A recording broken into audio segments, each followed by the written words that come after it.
कोटी ओडियार मौड़मणि जगतर नाथ जगन्नाथ आज असुस्थ भक्त मन अथय स्नान पूर्णिम सुना कूह जल गाधेवा परे चतुर्धा मूर्ति आज अणसर पिंडी रे देववैद्य मानक आयुर्वेदिक उपचार रे दियो माने सामान्य उपशम लाभ करछन्ति। ए खबर विद्युत गति रे खेली जाए कोटी भक्त मानक हृदय गणारे दियो माने सुस्थ हेउछन्ति। ए खबर मध्य पहुंची जाए कालियार एंतुड़ीशाला कह जाउथिबा पवित्र प्राचीन नदी तट मां मंगलंग पीठ देउली मठरे। देउली मठ जहाँ कहीं केते कालरू जगन्नाथ संस्कृतिर अनन्य अस्मिता बहन करुथिबा पवित्र पीठ जोंठी नवकळेबर समय दैतापति माने उपस्थित होई श्रद्धा भक्ति एवं निष्ठार सह ममतामयी जगत जननी मां मंगलंक स्वप्नावती मंत्र पाठपूर्वक दारूर संधान पाइथांती। देउली मठ आज चलचंचल भक्त माने मध्य भाव प्रवणतार सह पुड़ी पुटुली बांधि सारे जार जहा सामर्थ्य फल फूल आनी प्रदान कले कहीं बलिया कालिया और माँ सुभद्रा पर असुस्थर सुस्थ होती जहाँ भी हो दिगंडा फल आदि खाईदे धनमणि माने पूरापूरी सुस्थ होइजिबे।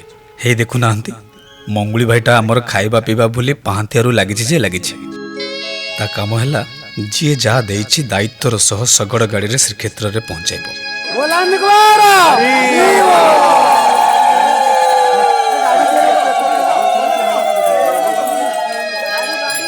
एपटे देखंतु दुईटी धला बलद को जन्म रे को भाग्य करथिले फल भार बा अणसर भार तांकरी कांधरे श्रीक्षेत्र पहुंचब।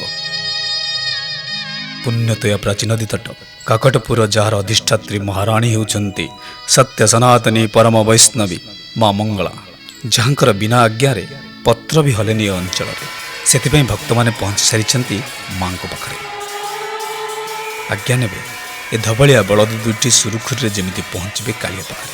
काकटपुर पुरी हाराहारी 70 किलोमीटर हम पशु हेले भी कष्ट निश्चिंत हम तथापि देखंतु छन छन मनरे माड़ी चली आत्मा तांकर आज उल्लसित मन ए गुणगुण ही गाउछि कि कर्म करी हेबी पार कह हे कमलार बर कोटि कैबल्य नायक जगतर मौड़मणि आज मो कांधरे जाउथिबा अणसर फलभार भक्त माने जहाको अजस्र श्रद्धा प्रेम भल पाइबा दे पठिछन्ति ताकु पाइबो। जुगे जुगे भक्त भगवानंकर अपूर्व लीला महिमा मंडन करिछि ताकु आहुरी रंग भरी देवा पय आमे उत्सर्गित। ए पवित्र प्राची क्षेत्र श्रीक्षेत्र यात्रा को साफल्य मंडित करिबारे सहयोग करिसेंती अंचलर बासिंदा एवं श्रद्धालु माने। आवाहक प्राची संस्कृति सुरक्षा परिषद आयोजक देउली मठ डेवलपमेंट चैरिटेबल ट्रस्ट काकटपुर अंचलर समस्त बासिंदा श्रद्धालु एवं अनुष्ठान समस्त कर्मकर्ता माननकु हृदय साधुवाद। जदि भल लगी शेयर निश्चिंत करेंगे। आम अंचल कथा और गाथा को आगू पहुँचापी आम प्रयास आपण मान प्रेरणा नित्यंत काम्य। जय जगन्नाथ जय जय जगन्नाथ जय मां मंगला।